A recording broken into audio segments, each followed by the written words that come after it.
It's 15th of January, the day Nigeria celebrates her gallant officers in the military, both alive and dead. For President Bola Tinubu, it was the maiden outing as the Commander-in-Chief of the Armed Forces to lay the wreath on the tomb of unknown soldiers at the Armed Forces Arcade in Abuja.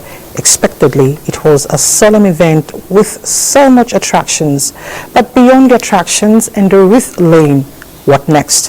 The issues to look out for at this season and thereafter formed the content of our discussion on Panorama today. I'm Elizabeth Omori. Welcome to Panorama. We'll be right back.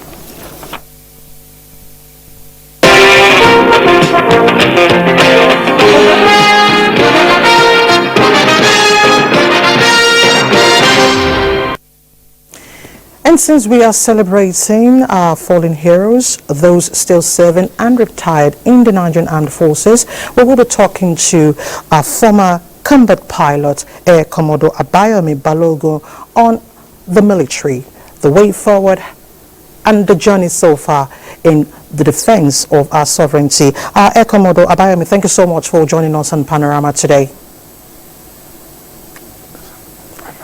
Air Commodore Abayomi, thank you so much for joining us on Panorama today. Thank you very much, Ma. All right, before we dig into our focus, let's talk about the theme of this year, sacrifice. Let's hear from you. What are these sacrifices made, aside protecting our territorial integrity? I didn't hear very well. But then, today is 15th of January. As usual, we celebrate our fallen heroes. It's Armed Forces Remembrance Day. And I think the significance is so important that we need to celebrate these guys. We need to honor them for all they have done for us. They have given all they have in the interest of our nation. So it's a day to celebrate them, to remember them. But personally, I think we should do more than what we are currently doing, because traditionally, on the 15th of January, we go to the mosque, we go to the churches, and then on a day like this, 15th of January, we go to the cenotaph, and the parades are held, and we'll say we have remembered them. As a war veteran myself, who fought some wars in the past, I think we that are alive, we are lucky to be alive, because we also gave everything we have, just by the grace of God. All right, Commodore, I would come to you shortly, but let's take this report quickly before we continue, and we'll continue the conversation. It was a colorful sight to behold as the National Arcade Abuja wears a military look courtesy of the 2024 Armed Forces Remembrance Day celebration. The arrival of the presidential motorcade signifies the official commencement of the annual event to commemorate and honor the sacrifices of serving, retired and fallen heroes who paid the supreme price to safeguard the peace and unity of the nation. Excellencies, distinguished invited guests and gentlemen, the microphone swings over to my co-announcer at the announcer's box, Captain Godfrey and Nebi Adakwa. Captain Adakwa, please. Thank you.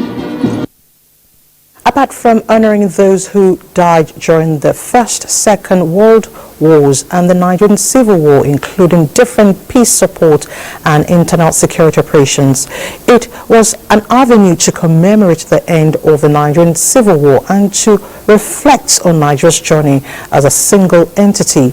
President and Commander-in-Chief of the Armed Forces, Hamid Tinubu, reviewed the parade and proceeded to lay the wreath, the climax of the week-long events.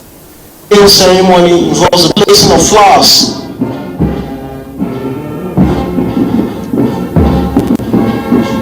Dignitaries, may please take your seat. Thank you.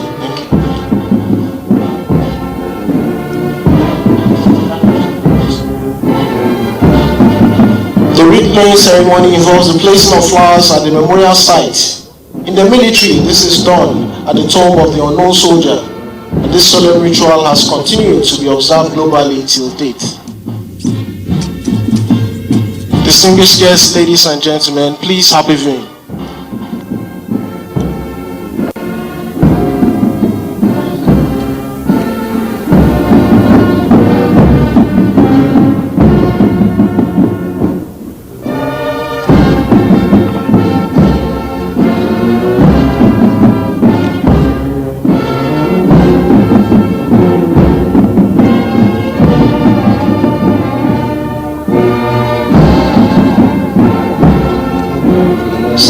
come next to take existence. Living fine, there they go. Put your hands together, please. Put your hands together, please. Thank you. Thank you. Other activities include signing of the anniversary diary and the release of white doves, signifying peaceful coexistence and prosperity of the nation. And Air Commodore Abayomi Balogun is still with us. So, Air Commodore, you know, oftentimes we talk about the welfare of military personnel. Let's hear from you. You are a military personnel. How would you rate welfare of officers and men? Yes, when we talk about welfare, it's an all-encompassing thing. For now, it's true the government is looking after the welfare of soldiers, particularly the ones serving and the one retired. But no amount of welfare can be enough when the morale of soldiers is low. So it requires more of the effort of Nigerians to see these guys and say, well done, thank you for your sacrifices, and then they will give you more. So welfare does not stop with financial gains that they give to the military men. No, it should be part of the thing that the whole nation should be doing. We must celebrate them, and that's what I was saying earlier, that in some other countries, this Remembrance Day is a national holiday where people that have laid their lives are celebrated. And when you go on the streets in the US, in the UK, where they have this kind of holidays, the military men are celebrated. They are appreciated for their effort. So that part for the civilian will also boost the morale of the soldiers. And the ones serving, they will be encouraged to do more, because when they see that you appreciate their seniors, they want to give you the same or more, so that they can be appreciated. So welfare will not rely only on the government aspect. Even the populace has a role to play in keeping the morale of the troops high, so that they can serve us well. Okay.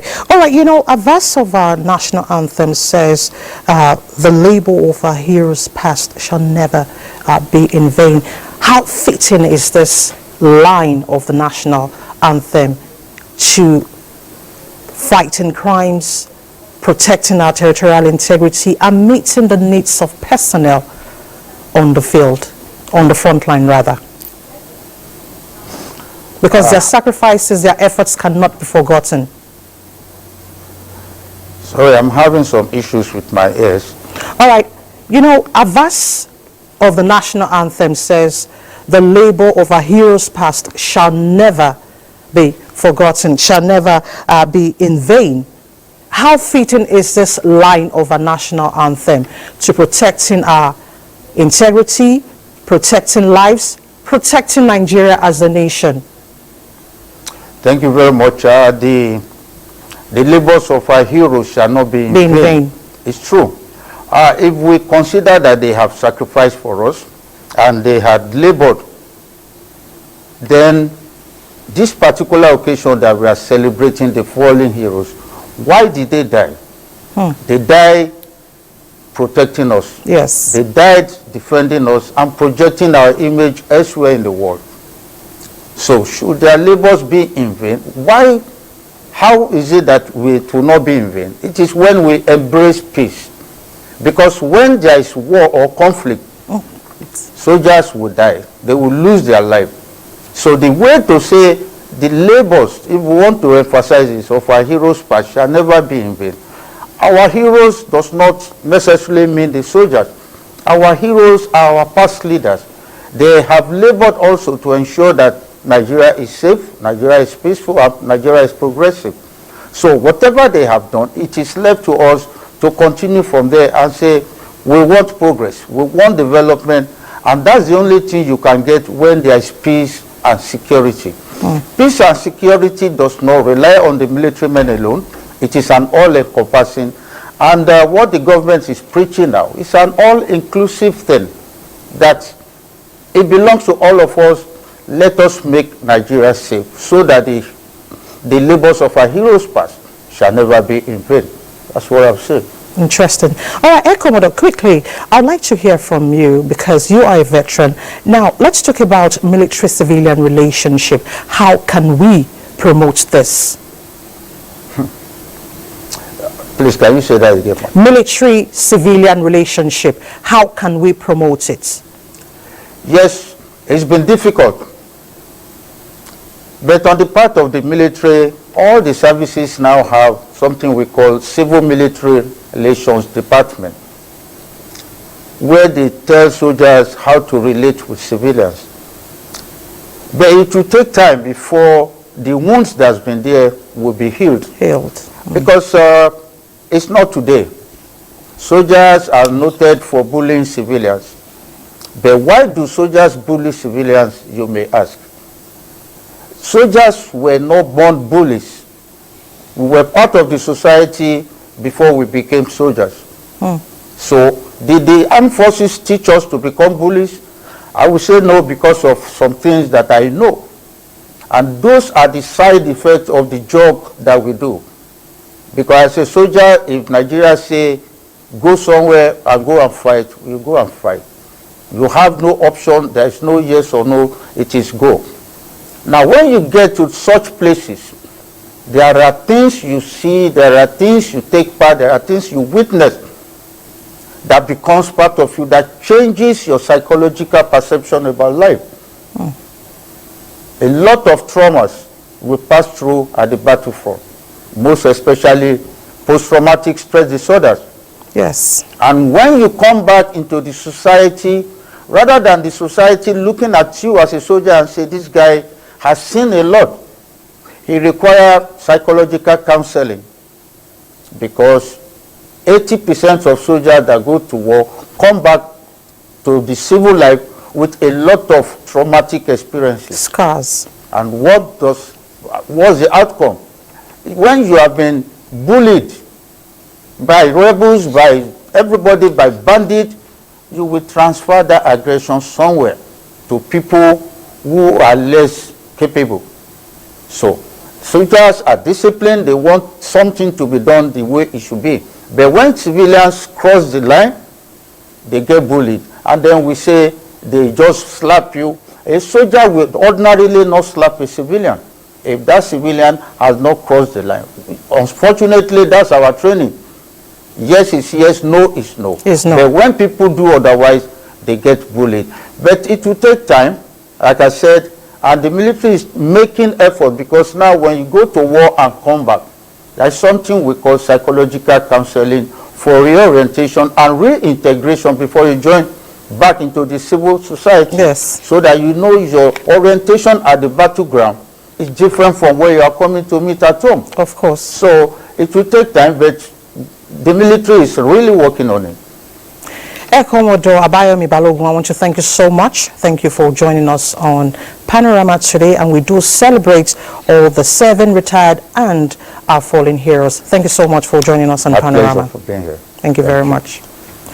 The 5th edition of the National Council on Mining and Mineral Resources Development has opened in Ilorin, Kwara State. The forum attracted stakeholders in the minerals and metals sector to address key thematic areas that will enhance the repositioning of the sector for rapid socio-economic development. Details of this report will come after this break. To still.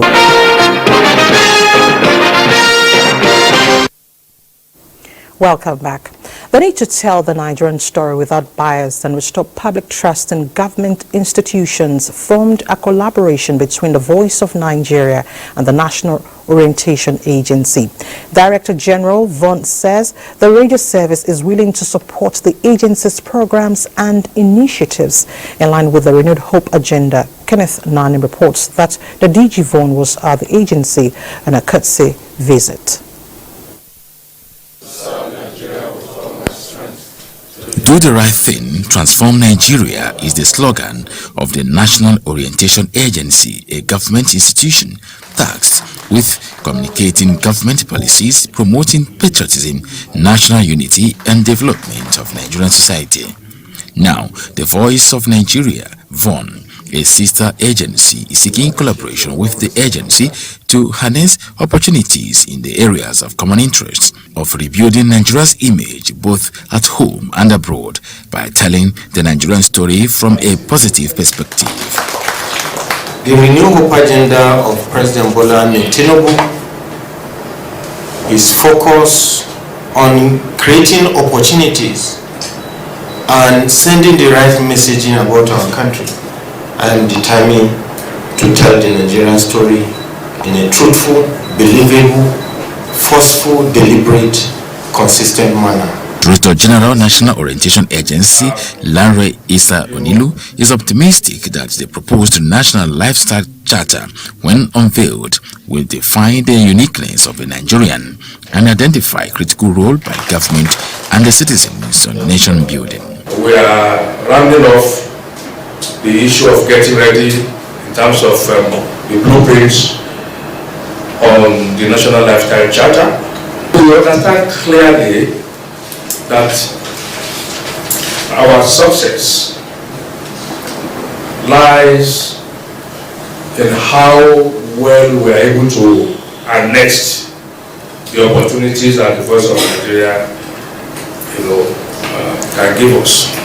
Both parties are on the same page on the need to combat the spread of fake news and unverified information, which have become tools for propagating negative narratives about Nigeria by unpatriotic elements.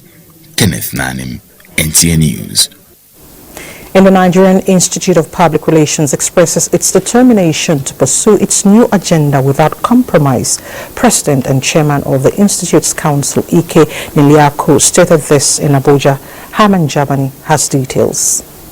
The President's dinner had over 50 media organizations and members of the Institute Governing Council in a one-on-one interactive session ahead of the agenda to discuss what the Institute projects. The event provided an opportunity for the journalists to consolidate on the existing relationship with the NIPR. The Institute is charged with the task of taking issues to the public, given the need for them to know the present government policies, particularly the present economic challenges being faced in the country and the current effort in repositioning the Institute. Ensuring that only those who are qualified are allowed to practice PR. It shouldn't be a whole common affairs. It should be a profession that should be respected in light of global best practices. You go around the world, you see how PR professionals are respected. So Nigeria should not be different.